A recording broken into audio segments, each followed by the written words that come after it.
1, and in between I think it doesn't matter, but I think it need to reach 0 and 1 within the cycle. Let's say the cycle from here to here, this one is a period.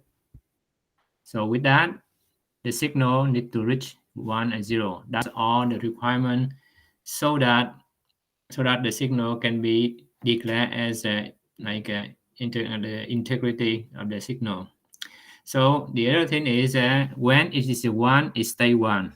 There's no such thing like that. That's noise. When it stays 0, it's supposed to be 0. There's no such thing to pop up to have a 1 like that. All the value like unwanted will be declared as like the violation of the signal integrity. So today we will get through all the problem with the electro signal, and then how to deal with it. So first of all, I think the thing is you have the delay is the delay is composed of gate delay and the wiring delay. So as here, right? This one is like from here to here. That's a total delay. So we have from here to here. From here to here is gate delay, and from here to here is wire delay. So we have like the gate delay. You can see that is the gate delay is basically the time to charge from here, from like the VDD charge through the P transistor, or like discharge from that and then through the N transistor when it go to 0. So what impact the how to calculate delay? I think we talk about that is from 50% to 50%, right? So the VDD. So we have the gate delay. The way to measure the wiring delay, the same thing. At the input 15%, and the output 15%. Here is like the signal here is an ideal signal.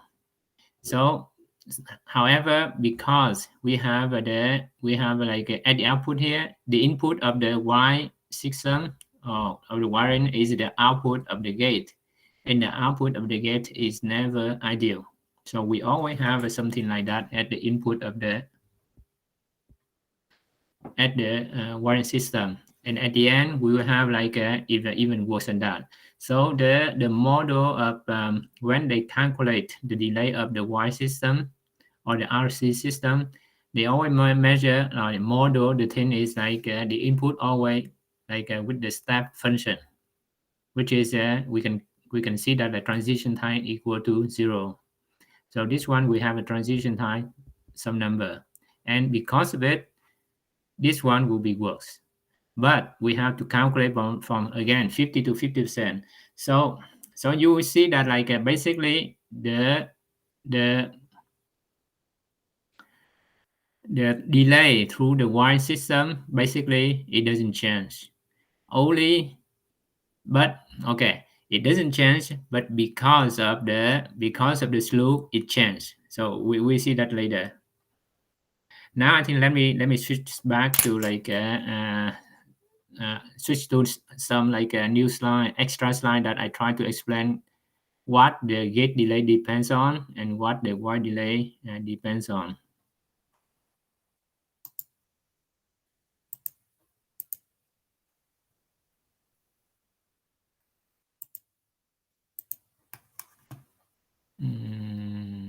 Okay, here. All right.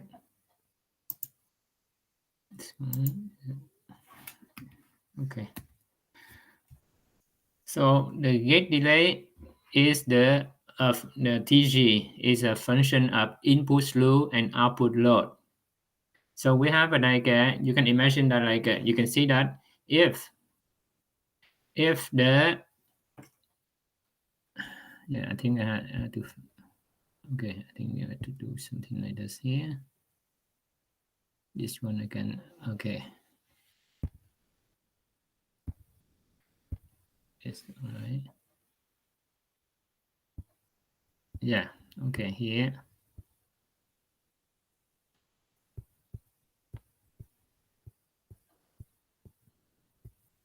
It's a simple model, right? This one can be, let's see, I think I make it like the NAND gate. So the delay of this one, if this gate delay TG. So if we have that, if you can imagine that if it's steep like that, which means when it switch very fast, so this one will be charged very fast, right? And then like it will turn on very fast. Now you have let's say turn to 1, which means like this one will be turned on, like the N transistor will be turned on, so it will turn on this one. So this one turn on quickly, so it's short. Then you have almost like this equivalent resistance here will be turned on quickly, so the charge here will be quick. But if like this one is like this, so then and then you have the resistance, this one is increase and decrease, actually decrease from like from infinity go to 0, right? Let's say 0, or like let's say to the other strength. So when yeah, so when we have this one, when we have this one, as the slew here is big, so that means like the N transistor here will turn on slowly. It means that the resistance reduced from like infinite to like a other strength, other drive. It has time to go that. It means that like before it go to the on almost completely, it will have the value bigger than R drive. It means that like you have resistance is bigger than normal, so the discharge here will be longer. So that explains why we have, when you have the input load increase, the delay increase. When you have an output load, which is this one, right? The output load, which is here, is the CY, and model from like a loop into the gate here, it has the equivalent of the C gate here. So when you have these two portions like increase, it's easy to see like the delays increase, right? So you have like these two. Now to calculate that, and then you will see that in the synopsis dot lib, the dot lib from the synopsis, the format, it will have the table like this. It will have the table like a delay. The delay like a T rise and T4. And one is here is a slew, which is a transition high, and here is a load. The load here, it means like C equivalent, which is equivalent to this one. So here we have the system RC that's like the equivalent to like the really long Y. If they model that, it will be like this, right? Like this. So we have to like calculate that to put that into R equivalent and C equivalent, and that C equivalent, this one will be modeled into this. And then we take that C equivalent to like put that here. So we have that here is a load, not L, it's load. So load equivalent, we have a 1 is here, and the slew here is the input slew. This one is the output load. And here you have like let's say each one is a slew is a 10 picosecond here, 20, 30. Then you have here, you have like let's say like 1 femtofarad until like let's say like 100 femtofarad. So at each like that, you have the table. That's called like here you can find that in the dot lib from synopsis. When you do the synthesis later, you will see those in. You will see those in if you look into the file. So you have this table for every cell, every like inverter, NAND, NOR, and so on. And it's like that. It will be for like its input, and its output. So that means if you have like a two, like the NAND, you have the NAND 2, right? Then you have like a two table. One is for input A, one is for input B. And if you have like a two input and from two output, so you have like a 2 by 2. That means a 4 table. Then you have like a T rise and T4, so you have to double it, and so on. So that's to explain the table of in the dot lib from synopsis. Now you see that like the delay is in terms of output load. So we have to optimize that. To improve gate delay, we have optimize Cin of next stage, right? So the key thing is that we have to match the equivalent and the driver strength. There will be like if you take the circuit like this, you have the driver here driving like this, the R here and C here, right? To have the best delay, they prove that we have like an equation doing the mathematics thing, equation, and it proved that like there's a matching between this one and then match with the impedance, like the output impedance of. Okay, that's like the circuit for the electronic circuit. When you have the resistance matching with the impedance of the output impedance, you have a minimum delay. In this case, the impedance and things is not the same thing, but it's similar. When you have this capacitance matching with like the driver strength here, then you have the best, the optimum delay, right? The thing is like when we have like when we reduce, let's say when we reduce the C in here, the delay will be improved. But we reduce the actually I think this one may be too easy, but I don't know if I should. Okay, the thing is we have a two portion here to improve. The C equivalent need to be improved, and in that is the two parts of that. One is the C wire, and then another one is a C gate. C gate in the input of the next stage, right? C wire here, how to reduce that? Remember that you reduce the width, or like trying to make that the wire is shorter, and so on. For the C gate here, you have to reduce that, but reduce the C gate, it means reduce the strength. Because how you reduce C gate, it means that you use the smaller driver. But smaller driver, it means that like a weaker cell. Weaker cell means higher delay. But it doesn't really mean higher delay. It means like if you have the matching of, if the load here is very weak, small, then this one should be small too. If you put like a bigger than like necessary, the delay will be like more than like so that's why I said like there's a sweet spot that you have. So you can reduce that into a certain value so that it matches this one. It will save two things: the better performance here, and so saving power, along with like saving the improve the performance here. Okay, so the thing is like C and CY, how to do that. There's another thing is the VT. So the depends on the dopage. The doping, when they dope the impurity into the N or P transistor, when they dope the N and P region, then depends on like how much they dope, right? There will be more carriers or not.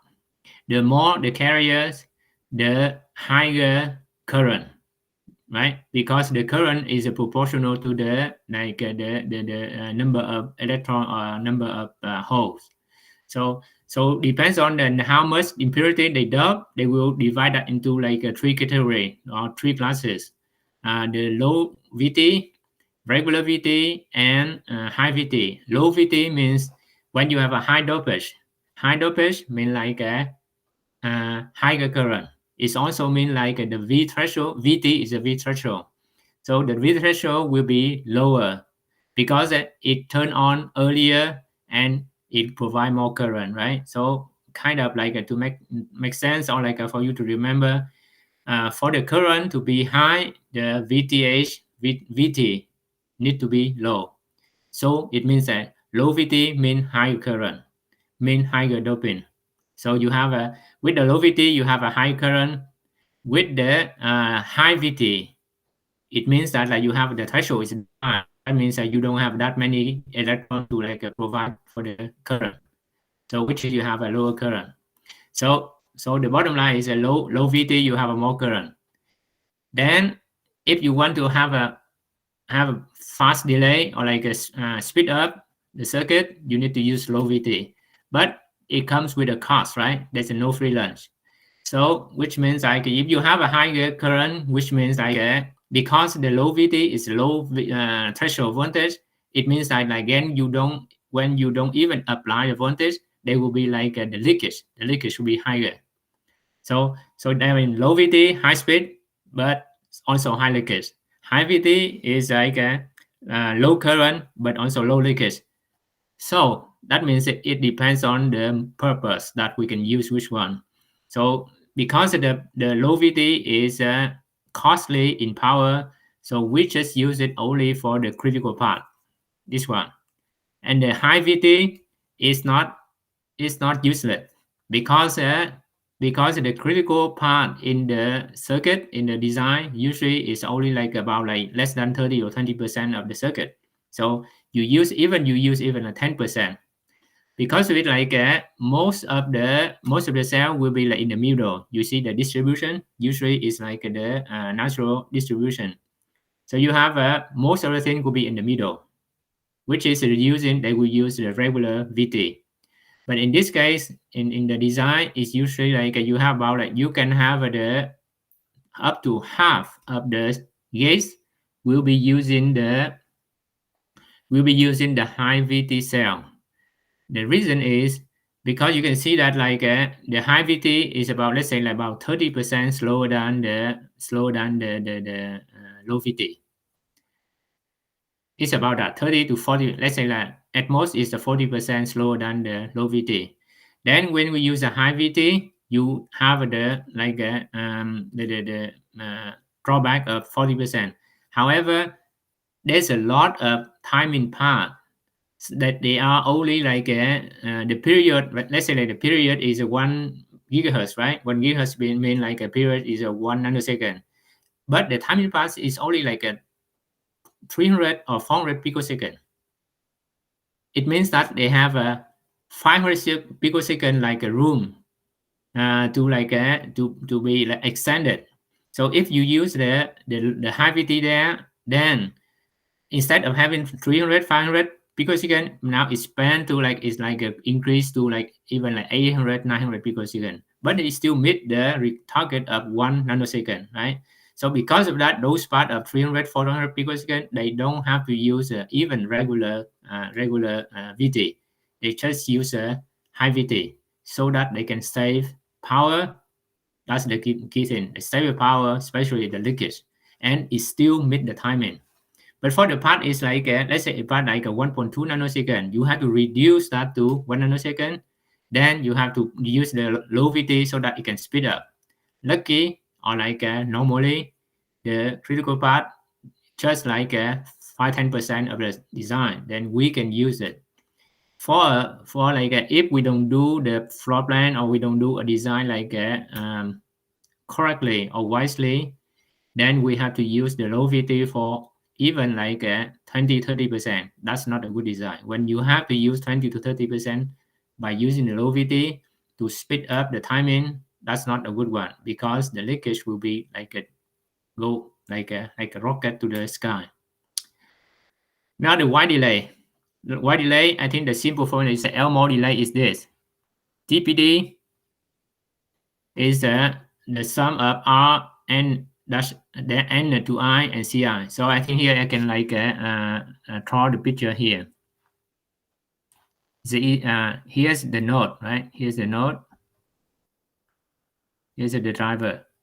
Here's the driver. So from here, I model that. Let's say 2 node only, so that to be like easy to explain. And here's the next one is that's the load. So let's say N is here, and I is here. It's a 1 and 2. And here you have a R.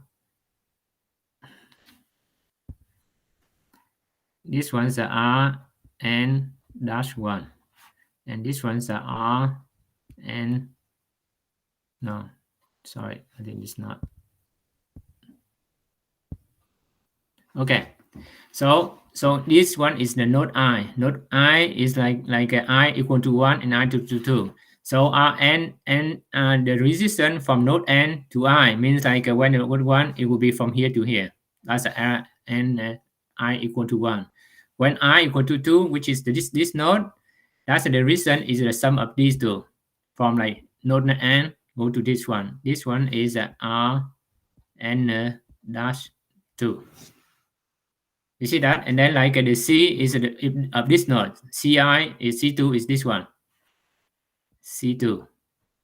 So you have a if we drive that for these two nodes, you can see that like is R. If I call this one R1 and this one's R2, so we have the sum of R1 C1 plus the product of R1 plus R2 multiplied by C2, right? So in this case, it will be like R1 C1 plus R1 plus R2 C2, and so on. If you just go further, it will be like that. In case you have like the circuits like this, and then you have here, and you have like this. Then you have to like you have to take equivalent of each branch and put that here, and then like go forward, just like do from the end and do forward. So it's recursive. All right. So like again, to reduce the R or C, so because you can see that you can see that like R is like is participate in like the product.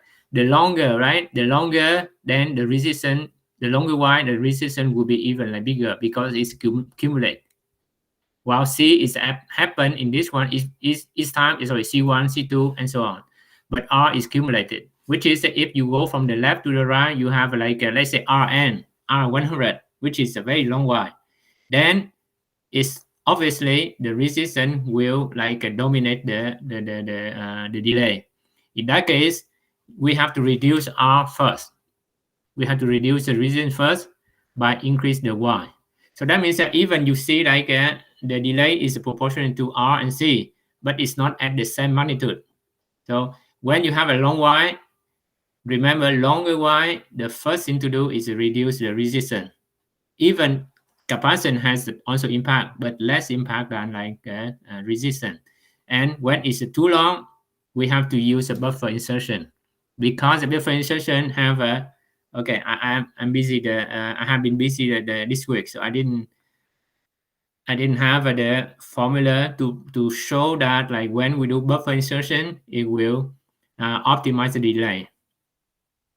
Like this. So when you have let's say you have a very long Y, so the total delay will be the T gate plus Ty for this one.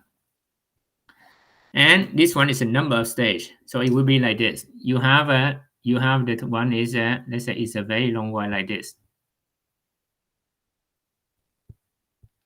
right? Very long Y. Now this very long Y here is only like from here to here. You have only right. It comes from here, so only one stage. This one is I draw it, but it's like this one is not considered as one stage because it's the C load, equivalent to the C load. So you have here is one stage. Let's say it's here.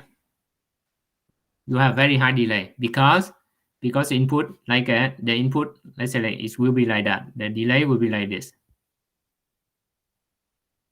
So it's a very long, right? Now, so the delay would be like I think let's say like here. The delay would be like this. It's not okay. This one, these two is not the same. Here, like here's the L is like in space, in distance. Here I put it here is like here is in the time. But here's so it's not the same. But I just like do that like for the purpose of illustration. Now, if we increase, let's say we put like here's 1, 2, 3, 4, 5, 6, 7, for example, 1, 2, 3, 5, 6, 7, and so on. So when you put the buffer in between like that, let's say like 4. So I have 1, 2, 3, 4.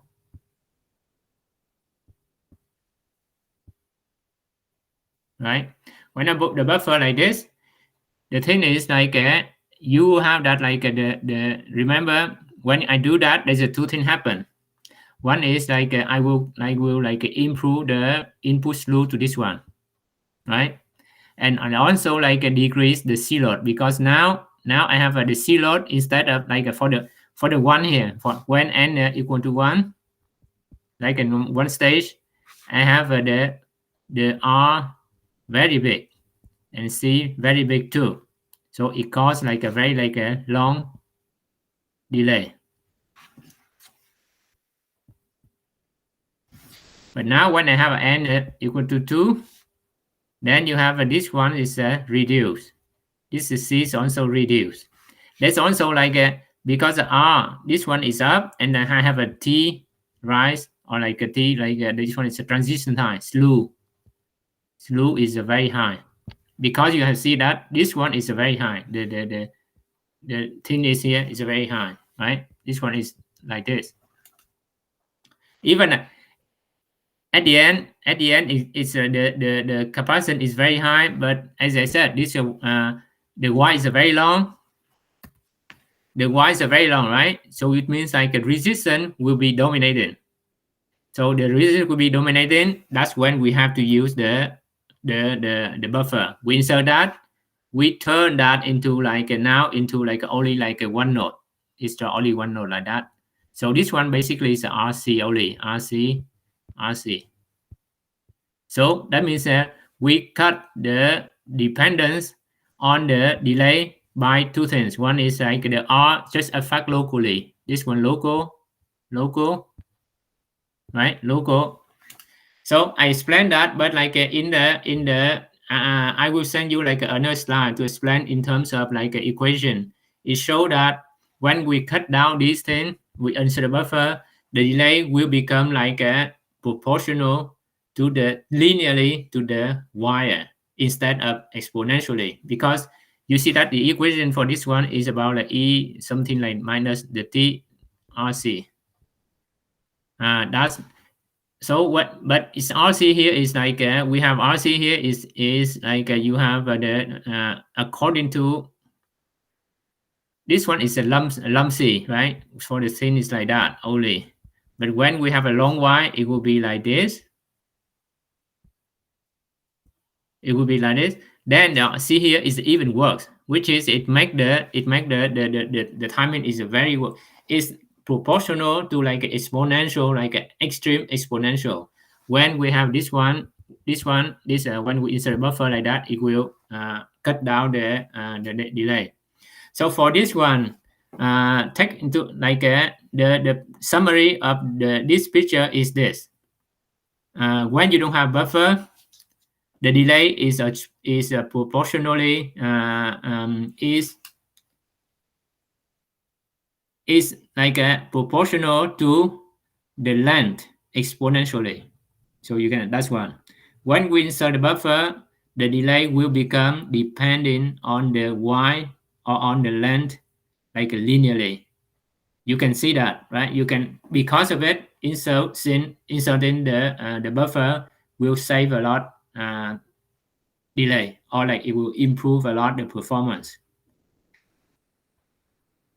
The slide explain that in equation will be sent later. Okay, so we go to the clock skew. I think the okay. When we talk about skew, basically is the clock skew, because like a data skew doesn't matter much, except when we have in the data bus, or like we have a data bus. So the data need to go together at the same time. And usually with the data bus, like with the data bus or address bus, or when I talk data bus, it means like including the address bus. It means a data part, but in terms of like a bus. So you can imagine when like, let's say like a D0 to D31, right? Or D0 to CD4, CD3, or for the address, it come to like a address 0 until like a 15, or 0 until 31, and so forth. The thing is like for those things, especially for the data part, regularly or structure like that, we need something special, like something when we do the synthesis, when we implement that, it need to be a special way to do that. For example, you cannot allow the data bus, or the address bus, these two especially, or like something like the data, the other, but most of the time is data and address. It need to go at the same speed because it need to change to like from the one part to the other, right? It go from like the large the flop and go to the memory, and need to like arrive at the address or data of the memory at the same time, or like a very like, little change. The reason is because the memory or whatever, it need those data at the same time. So it need, because it need at the same time, so it should like if like there's a skill, let's say the data skill, one is arrive like after 1 nanosecond and one's arrive after like just a half nanosecond. It means that like that 1 nanosecond will like will be like dominate, and it did again. So it's like desirable to have all the data bus or the address to arrive at the same time, but it's not very critical. If it doesn't arrive at the same time, that's fine, because it's still the circuit still function, right? Because still you have that. It just like it punish the performance that like a little bit because of the longest delay for the longest address or data bus. The thing is more like critical is the clock. So when you have a, that's why I think when we talk about skill, most of the time we talk about clock skill, 99%, because the clock is the center of the design. It's like the heart, right? The heart of the design. That's the reference. In a synchronous design that we talk about here, that we go through the whole thing here, right? So we talk about like a synchronous design. We don't talk about asynchronous. Asynchronous design means that there's no clock. It's just like they have to handshake everything like by like some like edge, but it's a no clock. That's called like it's not synchronous. It's not synced up by clock or by something like in the middle, in the center. That's asynchronous. But all the thing that we do is like synchronous. So for synchronous, because the clock is the reference. When it is the reference, it become like a very, it need to be kept very correct, accurate, right? You remember like the time, the watch, right? They have the atomic watch because that is like referred to. The same thing here, clock is the center of everything, so it need to be like correct, because the clock, remember you have a one source of the clock source, and it will be distributed like across the design. It will go to every flops, and then it need to be the same. Why? I just explain. Yeah, let's say like in this picture, you have a clock 2 going to the flop 2 here, the clock 3 going to the flop 3 here, and you have like the period, right, from the rising edge to the rising edge. That's the period. Now that like you have the clock 2 arrive, like I said, the clock 3 is earlier. So you see that clock 3 is earlier by this amount, which is I call that this scale, right? This one is earlier by this one by this scale. So what happened? It's supposed to be like at the edge of the clock 2 here, right? When this one is rise up, so the data will be like a part like sample and send it out to here, and it will like sample at the clock tree at the next edge on the clock tree. So it go from this one to this one. Suppose if like if you have clock 2 and clock 3, they have a skew, which is they arrive at the same time, then you have the whole period. So the data can go further with you here with the time of the period. But now because of the clock 3 arrive earlier by this skew, so the time for this one go to here, it cannot be period anymore. It need to be like a sped up to like a period minus this skew. So for example, here, if I say like here's 1 nanosecond, the period is 1 nanosecond, and now I have this skew like 200 picosecond, right? Then it means like I minus 1 nanosecond by 200 picosecond. Now the part from here to here, instead instead of allowed to be 1 nanosecond, now it need to be less than 800 picosecond, which is this circuit need to be sped up, right? So we need to speed up this circuit, which means we have to use a low VT, increase power, and so on. So that means like it's bad because of that. So that's why I think one of the reason is like it will. So if you have like the clock skew is 0, then you have a 1 nanosecond to like achieve, right? This part need to be like only 1 nanosecond. Then with that you have a less power, you use like the smaller cell, then means a less area, then less, okay, just like attach PPAS, attach each of it to like some value. P means a performance, means like a higher frequency, which is you can use like a faster. Power, it means like you use your circuit, your design will be like cooler. A area, it means that like you pay less, the cost is smaller, right? Along with that, then another one is the cost, the S at the end, the cost. I think that's a lot of like the yield, the yield, the area, and also like the product, the logistic, whatever. It's all a thing later. But it come with like because of it, like if your clock skew is high, then it will cause like all kind of messy. You have to deal with the performance and so on. So that means like the ideal thing is make the clock perfect, but there's nothing like nothing's perfect. Humans not, and even like everything in the world is not perfect. So we have to accept that there will be clock skew, but we have to minimize that. Like as the like we have to optimize it.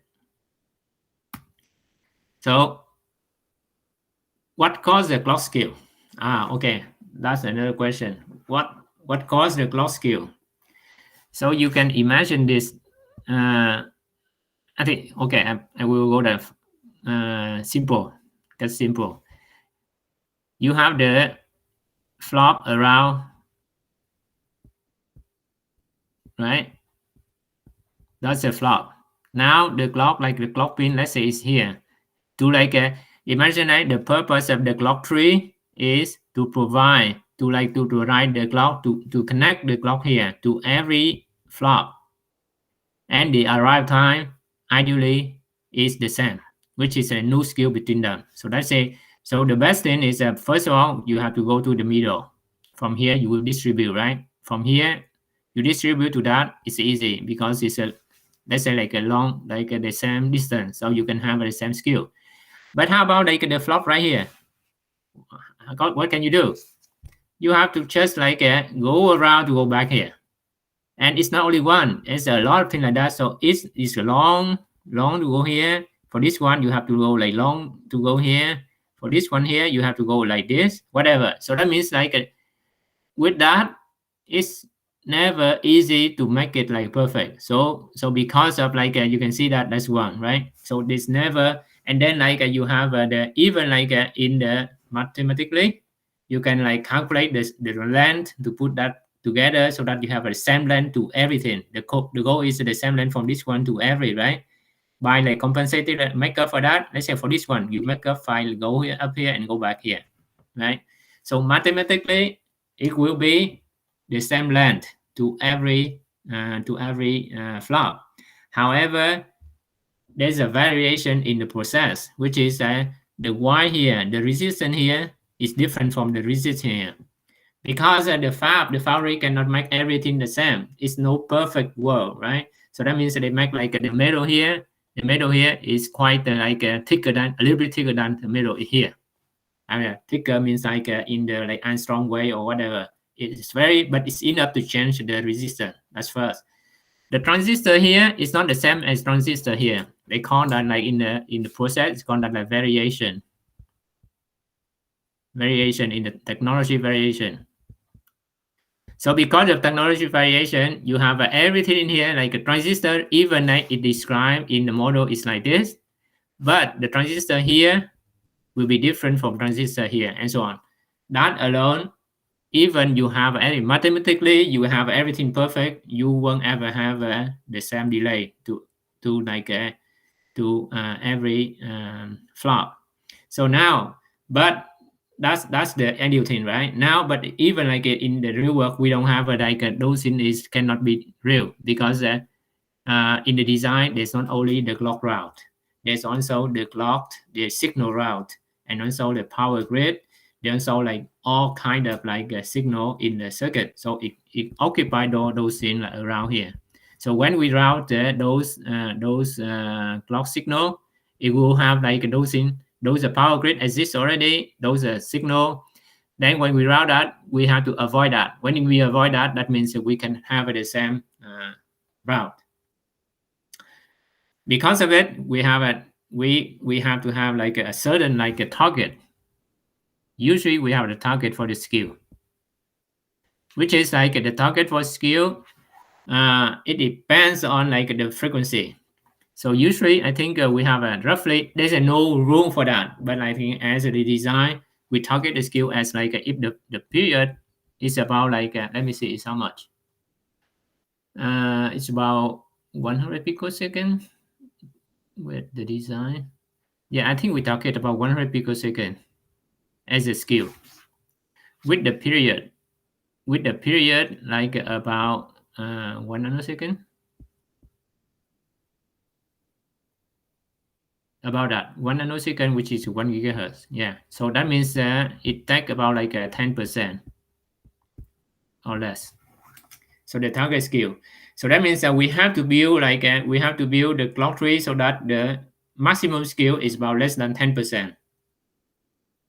Yeah, I think 10% is about that way. When we have that, which means we have to accept that like we never have the total period from here to here is 1 nanosecond for the clock of 1 gigahertz. We never have this. But we have to accept that with the 1 gigahertz, we will have like the maximum delay we can like achieve, or like we can be allowed is about like a 900 picosecond for the 1 gigahertz. Then in here you have to take into account also the setup time, which is, and then you have a setup time. Yeah, because you remember for the flop to work, the data here need to like stable like by like amount of time like a TSU setup time. So the setup time, let's say it depends. It may be for the flop, it depends. It's about like 20 to 60. No, it can be up to like 100 picosecond. It depends on VT and stuff and a lot of factor, but it can vary from 20 to 100 picosecond or even more. So with that, even you have a 1 nanosecond at the beginning as a period, but the time for the this one is like a much less, right? It's only like if I take 100 picosecond, then you have a 900 minus 100 is about 800 picosecond. Then you have to like minus this one, clock to Q. So the data part here is maybe like with the 1 nanosecond, it may be down to like only like 750 picosecond or 700 picosecond or something. That means like that's a first thing. That's a target skew. The next one is what is consequence of clock skew is reduced performance, right? The reduced performance I explained to you like this already here. Now the second one is a fail function, because a fail function is like for the whole check-in.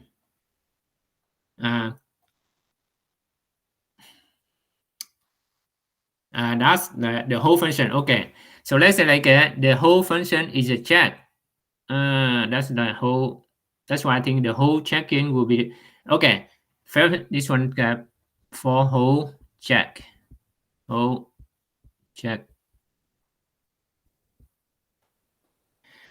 This one I think I will explain later in the chapter of SDA, which is a static timing analysis, SDA, because I think in that we will like understand better, and then like you need to understand that so that when you do the logic synthesis, and you can see that. Now, how to reduce the clock skew? So they have like a multiple way, like they use a clock spine, clock mesh, H3, and so on. So the idea, the concept is like this.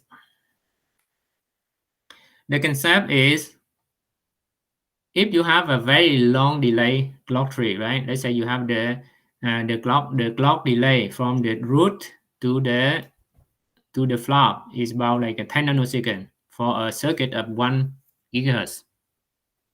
10 nanosecond, it means that like you have a that. It means like there's a variation as I thought.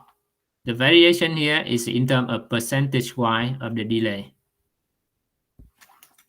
which is when you have percentage-wise the delay, which is let's say you have a variation maybe let's say 5%. If you have a 10 nanosecond, it become like a 10 nanosecond. 5% that is like a 500 picosecond. So it is up to your like frequency, right? So which means like conceptually or like to be simple, we need to make the clock as fast as possible because the variation here, which is the reason to cause the one of the reason. No, sorry, it's not the only reason. One of the reason to cause the clock skew is a variation. It is proportional to the clock delay. So because of it, one of the things is to reduce the clock skew or minimize the clock skew is to reduce the clock delay. So delay now, if delay is 1 nanosecond, if delay 1 nanosecond, then 5% of that is only 50 picosecond, right? That's one way. But reduce the clock delay is not easy because you have to optimize to do that. It's not easy. So there's a motive. Then all the clock spike, clock mesh tree here is like is kind of the way to like to make the delay faster, and the byproduct, which is because the clock delay is faster, then byproduct the skew will be lower. But not only that, the H tree is when they do that. Like the H tree means that they distribute the clock like in terms of H tree, like this. You can see that like H. Go in here, it like have that an H, right? And now from here, if we further, it will move another H here. That's H tree. So you see that with that, you see that like and it's not one like that. Let's say like you have this one. This small one, I think, and then at this point and the center at the end here will be responsible for the this one will be like the root for the to distribute the clock to all the flop in this area, right? And the same thing, and then the same thing like this one there. So this one will be like responsible for this quarter and the quadrant here, and so on. Which means that when you do the H3 like that, the distance from the root here go to every like a quadrant here will be the same. The difference between the delay between the quadrant is only like reduced to the difference in this quadrant, right? So basically, it will allow you to have like the better balance clock tree, but there will be drawback because with that there will be like there will be drawback for this. The clock mesh is even go further. Instead of doing this, the clock mesh it will do like this. It's a mesh. It's just a mesh. So a mesh, that means like they will have like the clock will be distributed everywhere, and then they have those metal here will be like very dense and very thick. So which is the resistance is a very small. Because the resistance is very small, you have the delay from here to here is almost like zero, right? So if you have let's say like if you have every the resistance of all the thing here is close to zero, it means that the delay from here to here, from one point here to one point here, is almost zero, which means the clock skew is like close to zero. The idea is a very like a good idea. The implementation is another thing, which is because when you do that, a lot of issues happen emerge as you have to use like a layer or two because like one is vertical and one is horizontal, right?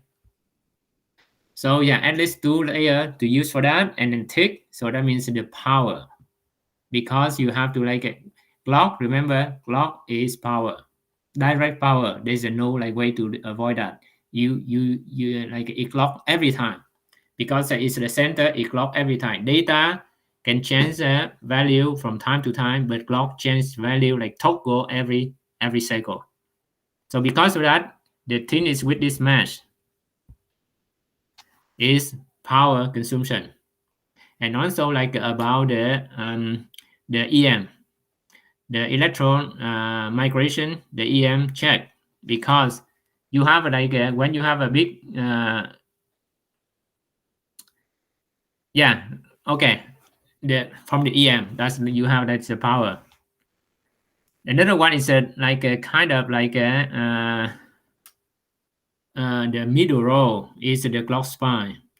So the clock spine is like this. It's a circuit. They put like the spine like this, and in this like that, this spine is a very like a thick metal and very like a thick and wide metal, so that it can consider it's like a wide the spine like that. It's very the resistance is almost zero, right? Almost zero. So what happened with that? Because zero, right? So it's the spine is a resistance zero. So if the I just go like that, I distribute to that. I make it like a thick too. So this one, that. So you can see like this one is very thick and resistance zero, which means like the delay from here,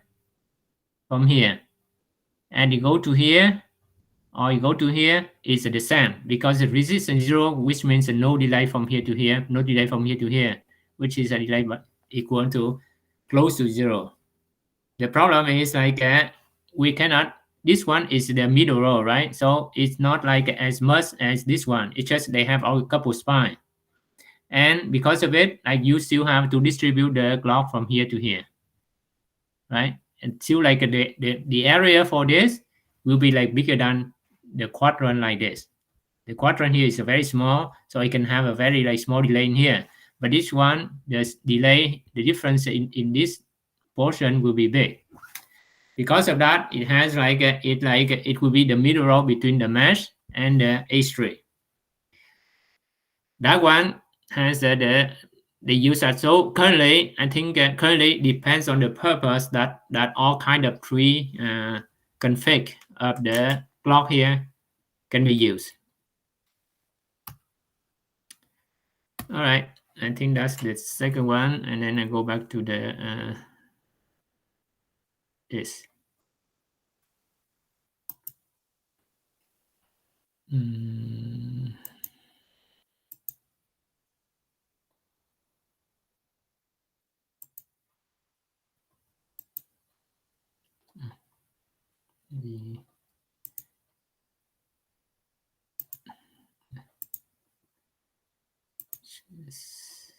Yeah.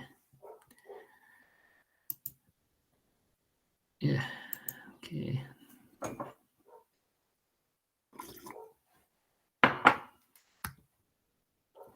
Okay, that's a skill. I just yeah,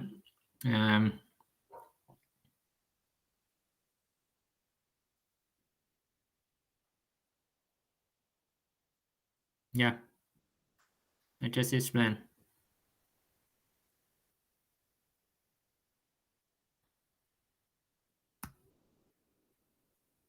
Hazard and glitch.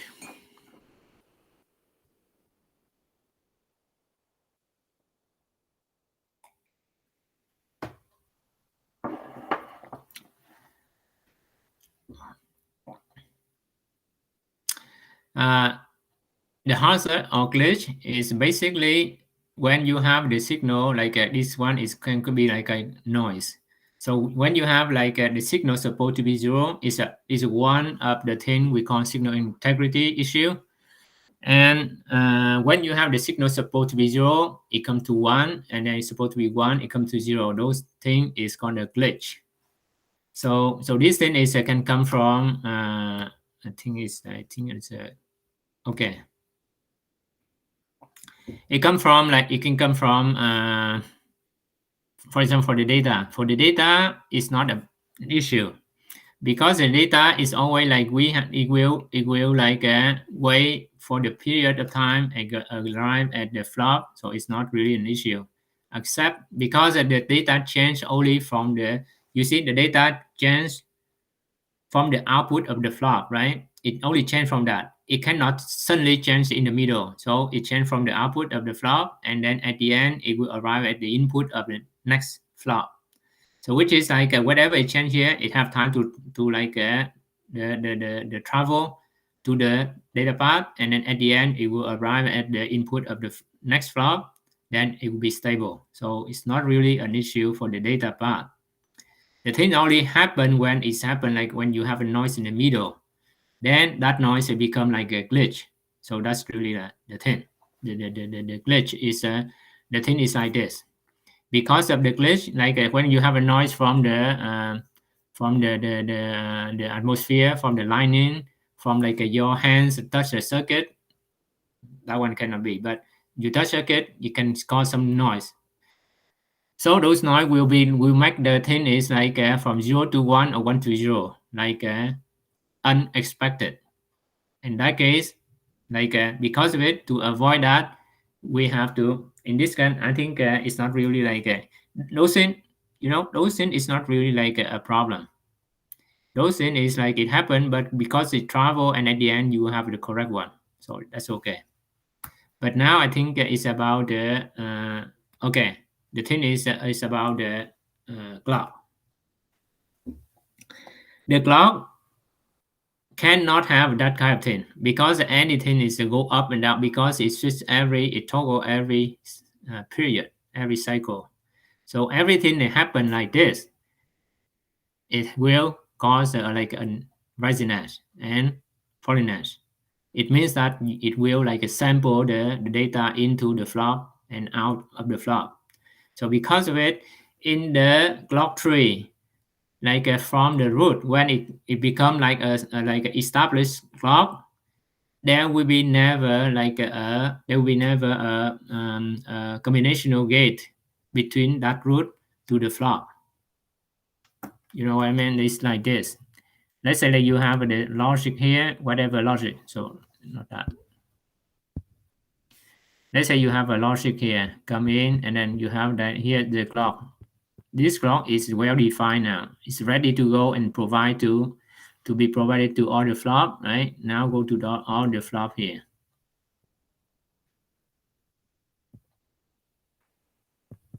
So in between this and this, there's no combinational.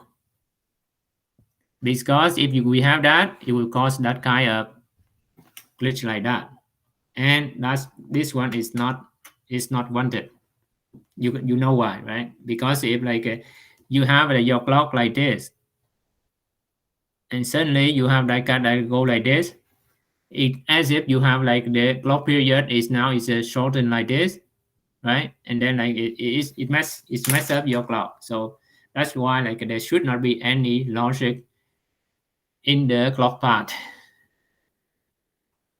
And remember when I said so, it like here you still have the logic here. Here you still have logic, but once you define the clock like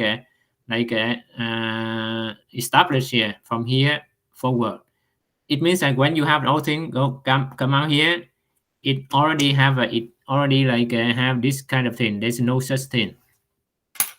Then from here go to here, you won't have any anything combinational. There, okay. I just explain ahead. Here, that's what happened.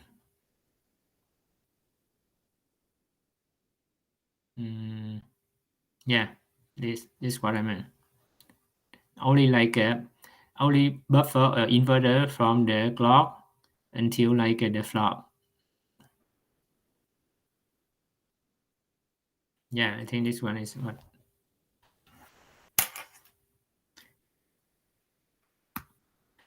Now it's about power consumption. For the power, we have 3 times the power. The first one is the switching power, and the second is the short circuit power, and this one's a leakage. Switching power is the power related to, okay, this one, if we model the circuit like the design as like you have here is the gate, right? I draw that as buffer, but it's, let's say it's the AND gate. And here is the Y system. To connect to the each one is the load. So the load is a model always modeled by the Cin in terms of power or like for the performance calculation. So it will be modeled as a Cin. C is here is Cy. So the power consumption for the portion of switching power is like proportional to CV square F. CV square F. C here is the C equivalent of Cy and Cn. So you have that. And then V square and F, right? So that means we have a three-factor CV square F. However, this one is CV square F is a power in terms that this circuit, this the data part switch at the clock rhythm, but never happen, right? It only is for, that's why you have like for the clock, you have this one because it switch every cycle.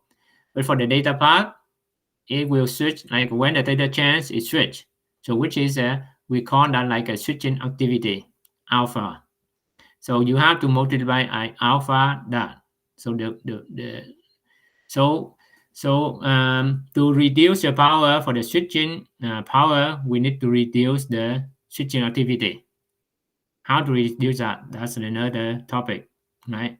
Reduce that, but the circuit need to switch so that it can work, right? So that means it need to switch only when it is needed.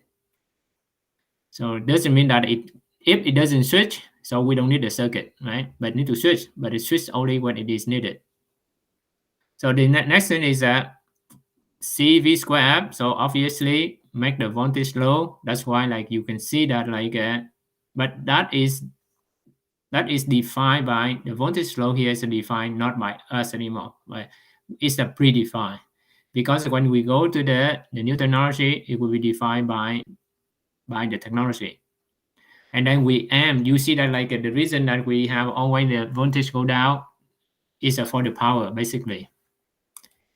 And lower the operating frequency, which is not possible because we always aim to like a higher frequency so that it works faster.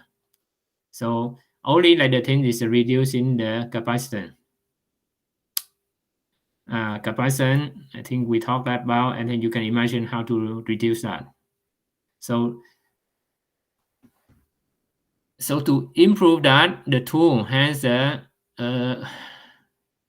tool when it's synthesized, it will have a like a way to a secondary algorithm or a second target to reduce the power, and then it will have the okay. As I just said, every node in the circuit will have some kind of switching activity.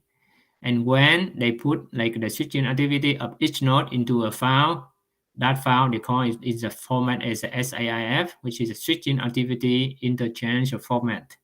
So this one, they will like the tool will read this one in to know how the each transistor or like each gate behave switch. So they know that so that when they can improve they can like apply the optimization accordingly. Let's say like they know that this node, right, switch all the time. So they try to make it possible, like try to improve the C here to minimize that as much as possible.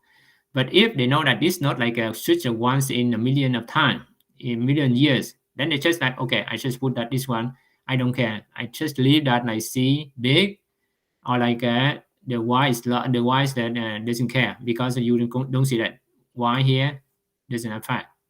So they just make this one as much like a higher or whatever, they don't care. So that means they just don't care about that.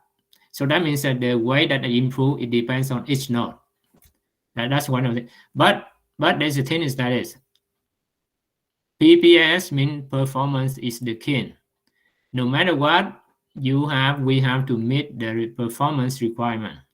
We have to meet that thing. Keep in mind that when you have the circuit of 1 gigahertz, you have to meet 1 gigahertz.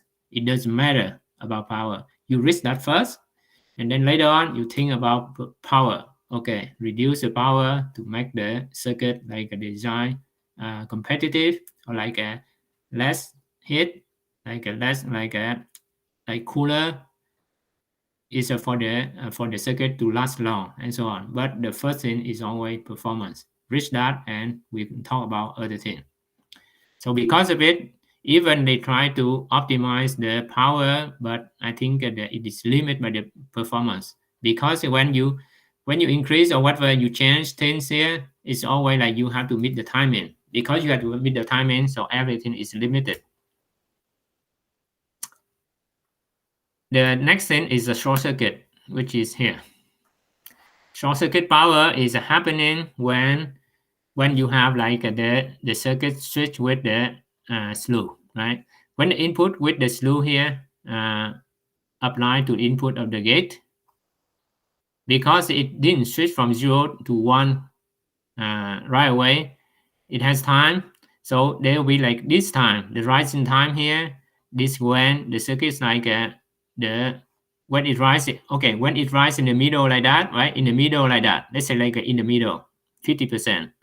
At the 50% of VDD, both the circuit, both gate here, both both transistor P and N turn on.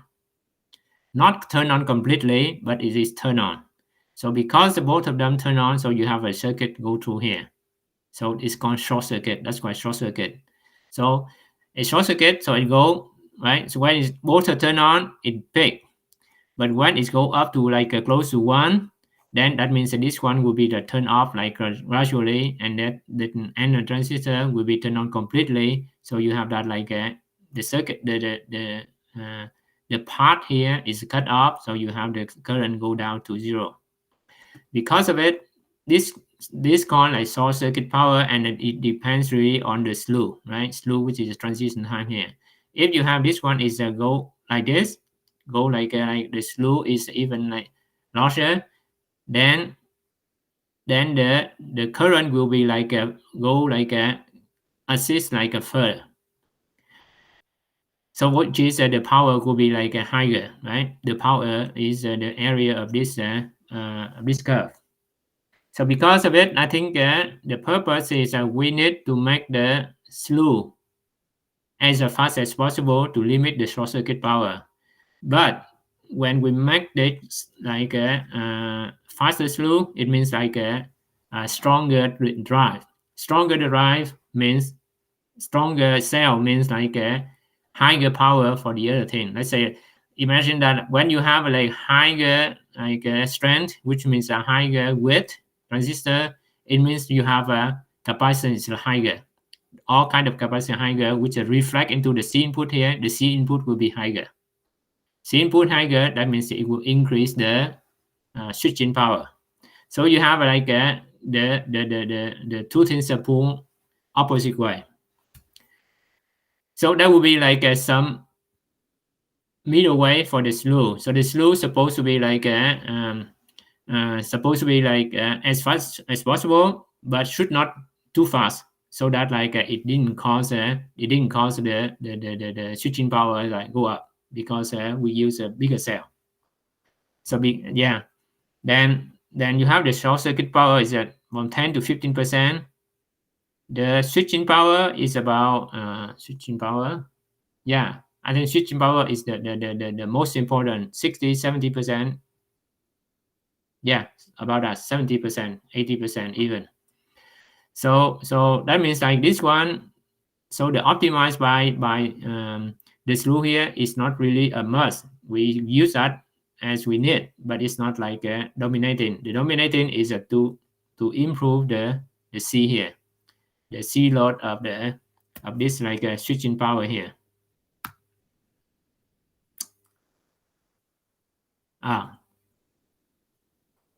So the short circuit power here is an advantage for the FinFET.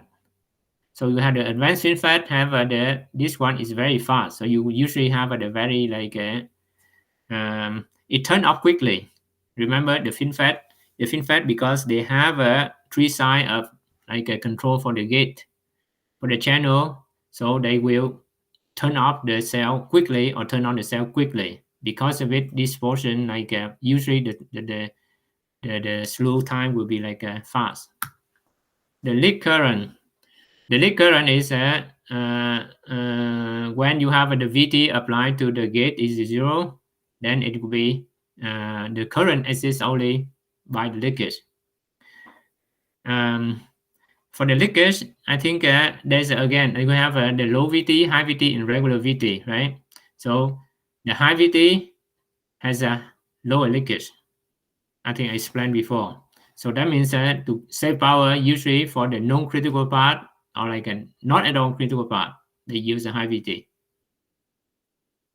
Yeah, I think this thing is you can miss the stability of the flip-flop. I think we talked about that before. I don't know if there was a question from the student of this class or the other class, but I think let me I remember there's a question about ask me if we change the gate the inverter here, we size up, does that affect the setup time or not?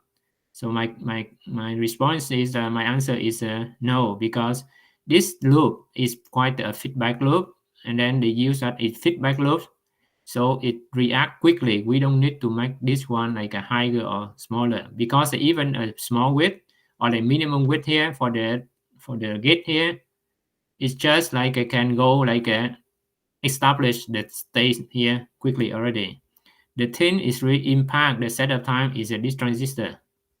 This transistor, if it's slow, that means when you have the thing is go up here, right? So that means the data here is go up at the same go up or change at the same time as the clock going up. It means that at the time when the clock going up here, it open this transistor. When it open this transistor, and then you have this one is a change time, because this one is weak. If it's weak, then I think the thing is transfer into here, it will be slow. It kind of make the transition is even worse, right? And then because it go from here to here, it's slow first. So which is that this node will become undeterministic, even longer.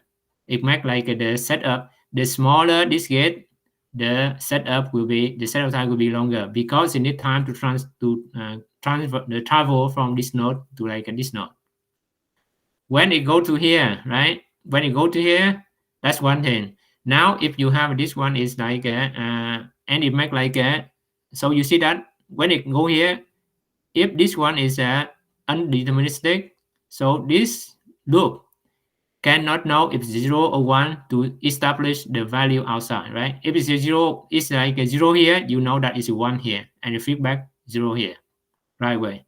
But here is a no 1, no 0, it's at a halfway. So the output here is also halfway, which is it's undeterminist, right? It can be 1 here, it can be 0 here, it can be in the middle. So I think really the output is undeterministic. So and by the way, for this, I think I just remind you guys that if you can ask a question, I just encourage you, if you ask a question and you are not satisfied, just keep following up. Keep following up by even going up with the question, or send me an email later. Because again, I said that honestly that we are human. We can make mistake. Sometimes I can explain things not very clear. Sometimes I can have something I said, I think that is that way, but maybe you guys understand different way. So if the bottom line is you don't, two things. If you don't understand, you keep following up. If you disagree, keep following up, because we can make mistake ourselves too, right? Sometimes, not every time, because if we make if I make mistake every time, then I should not be like the teacher, right? But sometimes we make mistake. Then if you can like see that, you can like raise that, it means that you understand what it is. That's really like really good for you guys, and also like for me to like not make mistake next time. All right, I think that with that, I think Justin, yeah, I think we take a short break, couple minutes, and we'll go like yeah, take 5 minutes. We come back at 8:25.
Okay.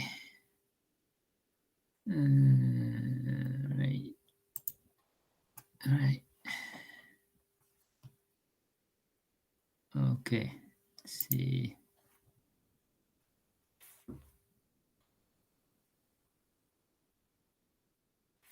Oh, all right.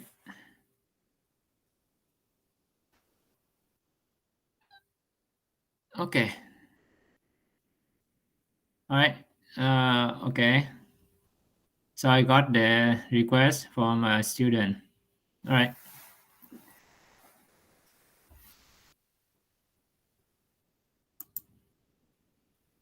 This one,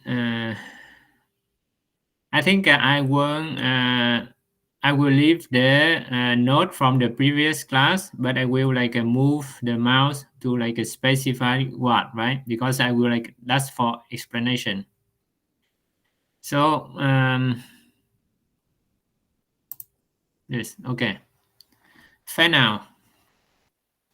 Uh, the fan out that means that when you have when you have the signal go to a lot of uh, load. You have fan out. The number of fan out means the number of load. The issue with the fan out, the high fan out, this which is the HFO, high fan out. So they will have the high fan out synthesis from the tool to solve the problem with the high fan out. Let's see. I think what are the DS. Okay. So this one means the DS means the delay and slew is the function of input slew. This one is the input slew.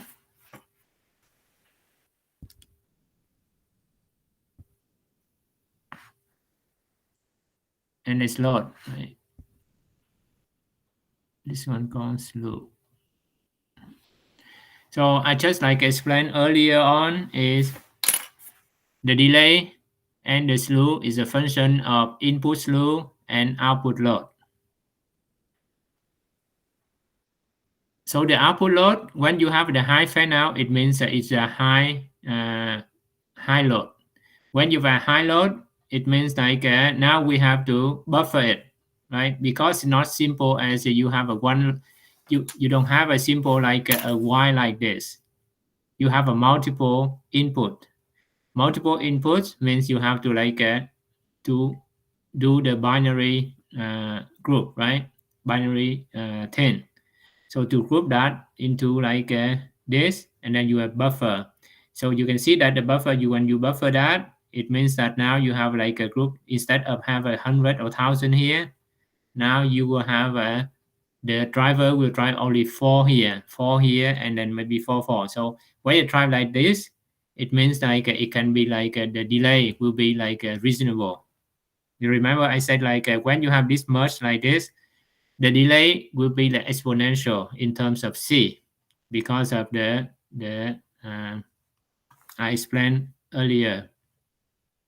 There's also like there's a max gap rule, which is you remember the table I showed you before, right? Delay and slew in terms of input slew and the load here. Here's the load, here's the input slew, and here's the table. So when you have the table here is provided in the .lib file, and they cannot provide the table with infinite number. So they have just limit, let's say like a load, they limit that at like, let's say 2 picofarad, right? 2 picofarad. And for slew here, they will limit that at, let's say like 1 nanosecond. Then when you have a big load like that, the load might be like over 2 picofarad, right? It will be like outside of the table. And the slew might be like input slew might be in the range of like 2 nanosecond. So it's output out of the table. When the reason they cannot provide like infinite because to generate the table, they have to simulate the circuit and to put a number here. And when they simulate that, they have to simulate by using SPICE simulation. And using SPICE simulation is very costly in two things. One is the license, and second is the running time, because running SPICE simulation is very, very slow. So that's why they limit the number here. When they limit, and now if our like a number is like we have the big circuit with the big load, and when a big load like that, so that means like you have the slew here will be high, right? So which is in the next one you may have a different thing. Okay, so when you have an input slew is big, or like a load is big, it's outside of this table, it means that like they have to do like an extrapolation. And extrapolation is never good, because when you go like with 1 picofarad here, the delay is already like increased exponentially, but now it's go up that it will be like a out of whack, which is like this. The delays in terms of load will be like this, right? So here's this load, here's a delay. So when you like here's the load, and then here's the limit of the table. When you have the load inside the table, they will see, oh, it's here. So that means I can like interpolate, because they will like have that only this like let's say 1 2 3 4, only 5 value in table. If your value, the load is falling between here, they will do interpolation between these 2 points, one here and one here, to figure out like your point here. But if like your load fall into this, they cannot derive that from here, because if they do like in linear extrapolation, it will go like this, right? From this point to this point, they do linear. So they will like calculate your delay will be like this here. But in fact, in reality, your delay is up here. So there will be like the difference between that much. So which is not correct. That's the first thing. The second thing is when you have the load is too big like that. The load too big, it means like it violate the signal integrity, because it might not reach the 0 or 1, right? Because it's just a charge, right? Instead of charging like this, it can go too slow, and then it won't reach the 10. It won't reach the level 1 or 0. That's why we need like to reduce the number of fan out of each driver. And there's the EDA tool will have the special like algorithm to do the HFO and the high fan out synthesis. And nowadays it need to be aware of the layout, because for example here with this picture, let's say you have only 3 flop, but here you have 100 of flop here, and in your algorithm you will like split the load into a group of, let's say like 5, right? 5 fan in, or like a 5 input each group. This one you have 3, and you pick like 2 from here, right? So which means that this group actually you have that like 3 here local, but this one is 2 from here, is a far away, which is like your driver here will drive this one local and will drive this one very far. Then you have a trouble like this one drive the thing very far, so it's not good. That's why the HFO synthesis need to be aware of layout, so that like in this case they just group this one only 3 here, and then it just like divide that here. You got the idea, I think.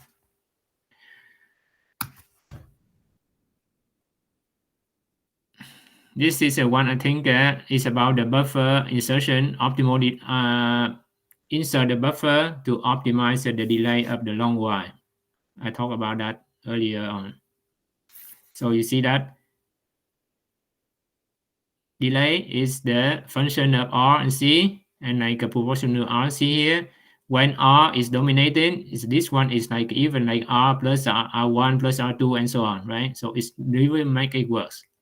So I think yeah. Ground bars. Okay, I think the crosstalk first, and then it go back to the ground bars. Crosstalk means like when you have a crosstalk means like talk to each other. So they talk to each other. The wire talk to each other because there is coupling.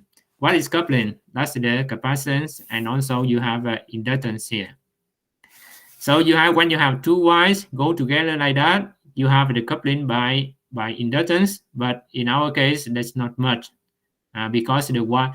Remember, inductance happen when the wire is long enough, and also when the frequency is high enough. So in our case, usually the Y is only like nowadays with the new technology is within like 100 micron. So it's no way we have the inductance coupling or inductance impact.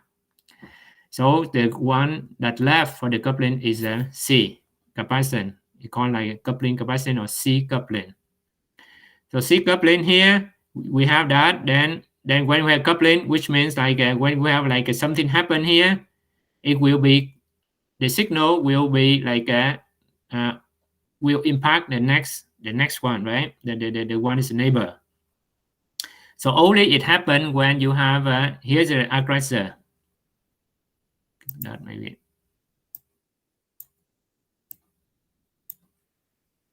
okay. Here's the aggressor and here's the victim. So when we call the aggressor is the one who caused trouble, which is when you have like a signal like change value here, and because the coupling here, it will like go to the next neighbor. If the victim, which is the one who received the impact of the change of the data, the signal of the neighbor, if this one is the driver here is strong enough means like let's say it at one, right? It at one means like you have the okay. Let me okay clear that so that I can explain again.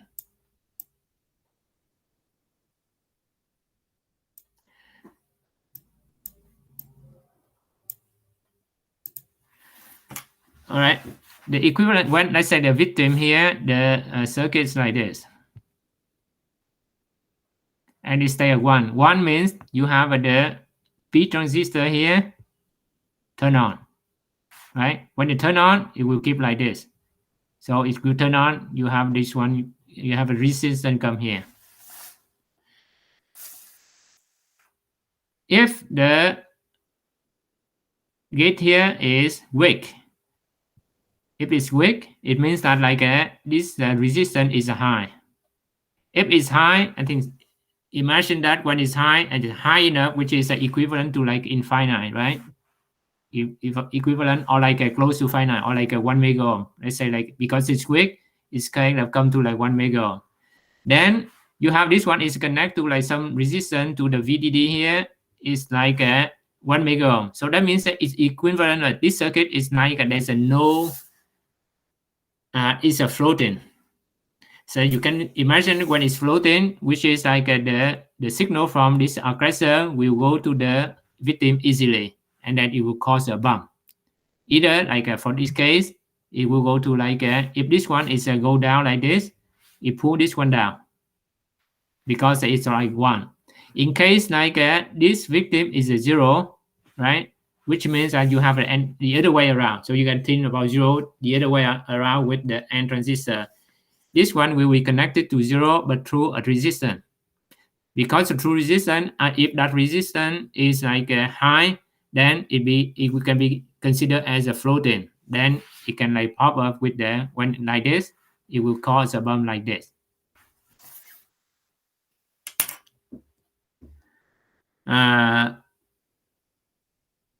Okay, just make it simple so I don't have to.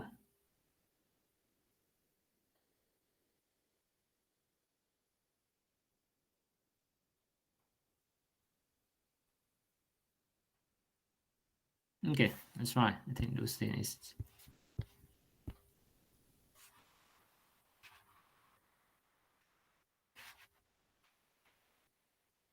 All right. This one is electromagnetics.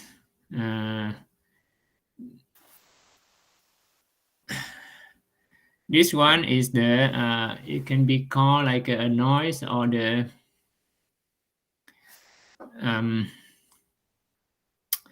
Yeah, I think this thing is like when you have when you have when you have the kinds of like the lightning from the atmosphere or the static from our hands things affect the circuit when you touch this thing. So it will cause like the discharge, right? You cause like because our body or like the lining has a lot of electronic static, it will affect the circuit. So those thing is like so the circuit need to have some kind of protection, and that's there like we have some device like ESD, which are electronic static discharge device. So that like when you have we accidentally touch the device, all the charge will be discharged through the thing. One simple example is the Zener. This one is Zener diode, right? Zener diode. So this one, when you have a thing like it's a high voltage here, it will climb the voltage like at a certain number, like a 0.7 volt or something. And the other way around, if go the other way around, that's the forward voltage is also like 0.7 volt. So it climb the voltage at this like the different voltage between these 2 points at around like less than 1 volt. Then it cannot damage the circuit. Radiation dosing is like yeah, this one we explained earlier on. Electron migration is the EM. This one is like I think it's explained by itself. You have the over time it will break, but this one is aluminum, but copper nowadays. This one we don't use aluminum wire anymore. Since 20-30 years, I think the industry use copper. It's cheaper as now. Actually, aluminum used to be cheaper, but now with copper they improve that. It's become like same cost or even cheaper, and then also like it's more reliable and it's less because it's less issue with the EM. So that's why I think currently like we have only copper. And the thing is when you have like along the way the electron like kind of like the atom kick out of the wire line, then we have the break. It's not really break. It doesn't need to be break like this. It doesn't need to be. It just need to be like this. Is already trouble. Because when it's like that, you see that it's like a fluid flow, right? Fluid flow. When it's like you have this, the current go through will be like even worse because now it will hit up this one. It hit up and it even like cause the things to accelerate, cause the migration accelerate, right? When it's like this, the current just flow. There's no electron go out. But when it has like just a defect like that, it go like that and electron like a flow, then it will be kicked out the more and more and it just like accelerate and then until a certain time it break. But when it has this one already, doesn't need to be break. It has like it increase the resistance, which is when it increases the resistance, it means like the performance or like the characteristic of the wire, which means of the circuit change. Then when it changes, the circuit like can be like a malfunction. Yeah, this one is a dosing. I think it's a glitch or like a spike, glitch or spike, whatever. This thing is we talk about. All right. What was I talking about here? Okay. This one is about global scale and local scale. You can see that like in this picture, we have like the picture dosing is the flop. Dosing is a flop, right? And you can see that the data part is like just the data part between here and data part between here. There's a no part go from here to here, right? So because in the circuit, in the design, it's not always that like you have the flop at one corner of the design talk to another flop in the other corner of the design. They just talk locally. So which is like this. In that case, I don't care if like my clock like come to this flop need to be the same as this one. Doesn't care because they don't talk to each other. The clock supposed to be like the reference, but in this case, there's nothing like no data go between these two blocks. So I don't need to care about that. So why did I talk about like the global the skill? And then when they talk about global skill, it means like the skill of every flop, the skill between every flop, which is like let's say like arrival time here is 1 nanosecond, arrival time here is a 600. The global skill will be 400 picosecond. But as I said, what for the global here, it doesn't seem like matters. However, okay, now let me talk about the local skill. So what matter is the local skill, which is the local skill is between the flop taken like to like the talking to each other, like the flop talking to each other. So that means that they talk to each other. That means they have a data path between them. That makes sense, right? Because you have if the clock come to here or the clock come to here, it change. It means that like it impact the timing part here. So we care about the local part, local clock skill. But why do we still care about the global skill? The reason is like when we synthesize when we synthesize the clock and when we like do the CTS clock tree synthesis, we don't know which one is global, which one is local. We don't know if this one talk to this one, right? When they do that, they don't know if like this thing like talk to each other or not.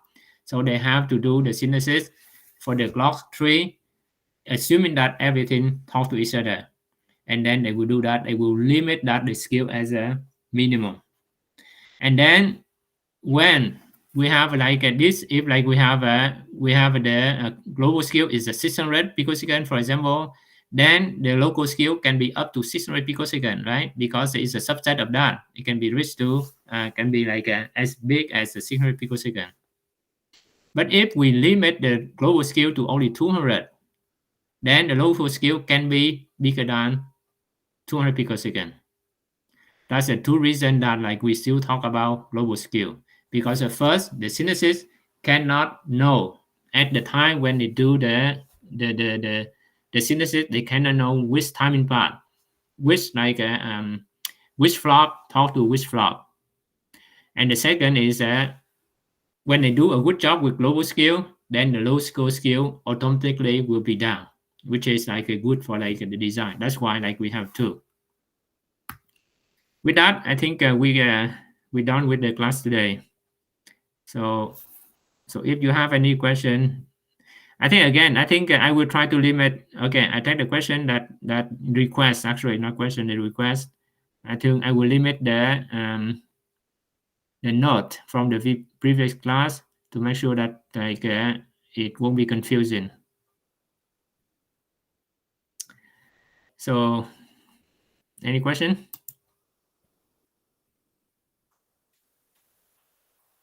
Okay, by the way, I think I share this one. Okay, this hold on. Think I have to share this. Yeah. So there's a couple of questions. Yeah, clock skill. I explained that. Power. That's just like a summarize what I explained in the other one. And then the signal integrity, how to fix it. So I think I explained already. Here's the summary. So there's a couple of questions here for you to like Google or try to understand this. So this one, the question for the second for the chapter 2. The thing is for the chapter 2, I think there's the I think there should be maybe a couple more questions, but I won't be focusing on those transistors that much, except like the only thing you need to understand or you need to keep in mind for the transistor portion is like what factor in the transistor will impact the performance. I need to know about that. You need to know about that. That's the width, right? and the L like the get length. The get length you can the foundry will provide you with two time of get length. One is a regular get length and one is an extra get length. They provide that. I think I didn't mention, but they provide that so that you have a choice. When you increase the get length, the performance will be reduced. However, the leakage is also reduced. So that's also like another way to reduce leakage. The same thing with VT. So along with VT and get length, you will have like, let's say you have a 3 time of VT and 2 time of get length, right? That means you have a 6 times of transistor to take advantage of to optimize your circuit. Oh, okay. So that's like about like what that's just first like for the transistor. The reason I ask is because that's the key thing you need to understand so that when you move forward, you need all the kind of like all the details about the charge, the graph, and so on. I think you don't need to remember all like the mobility stuff. So the key thing is the need to be like to know what impact the performance, what in the transistor impact the performance. That you need to know. And then like some question here. Try to understand it or have a question. I think it's thing I already asked and already explained. That's it. And this one I think Professor Ten has it on the website already, so you can like pick it up. All right, I'm done, and thank you, Professor Ten and everybody. If you have any question, again, just ask.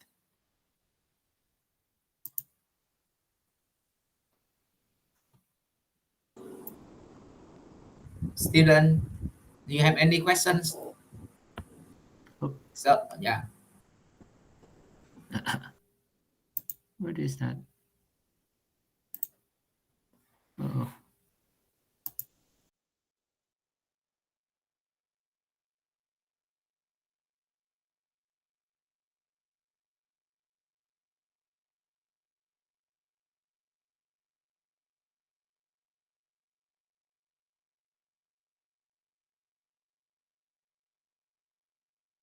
Sorry, it kicked me out accidentally. So, all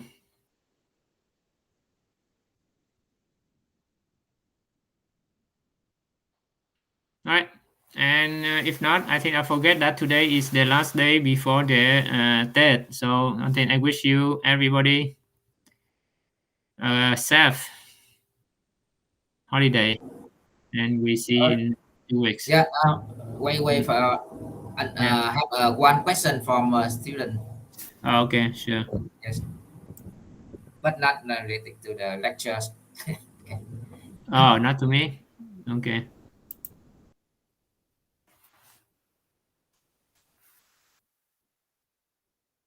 Okay. So the question is to you, Professor Ten.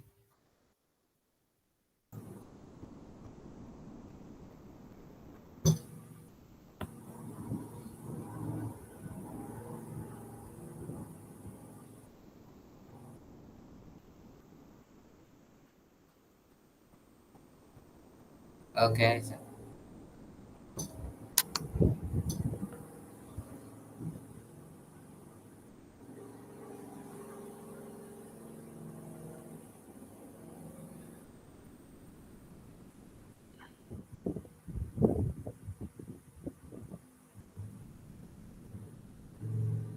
Okay. I think with this just outside the lectures. Yeah, but with the clocks, you want to scale down. I think it depends on the technologies. Also, something just in here, not so good if you just scale down to around, yeah, with the ratio 1.5 here. It's not not stable for operations with the clocks when you scale down like this.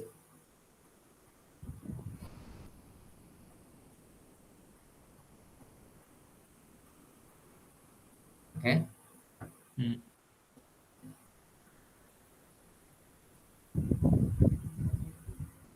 Okay, and if no more questions and mm. we will have 2 week for test holidays. Okay, and after that we continue with the next chapter or chapter 3. Mm, And the students yeah, if in the long holiday, so you can check some lectures and video already put on BK e-learning. And after holiday, if you have any more questions, you can ask Dr. Viz. Yeah, and you should review, because mm, this is also the new, yeah, the new lectures for the student. And some knowledge is a little difficult for you. Okay, any more questions? So if have no mm. question, so goodbye and have a good holiday. Happy Yeah. Lunar New Year. Thank you for Dr. Vic. Mm. Okay. Thank you, Professor Tan, and everybody, and have a happy holidays. And then Seth, have a safe holiday, and we'll be back in 2 weeks. Yes. All right. See you. Bye. Okay. Thanks, Tan. Yeah, bye. Bye. Bye.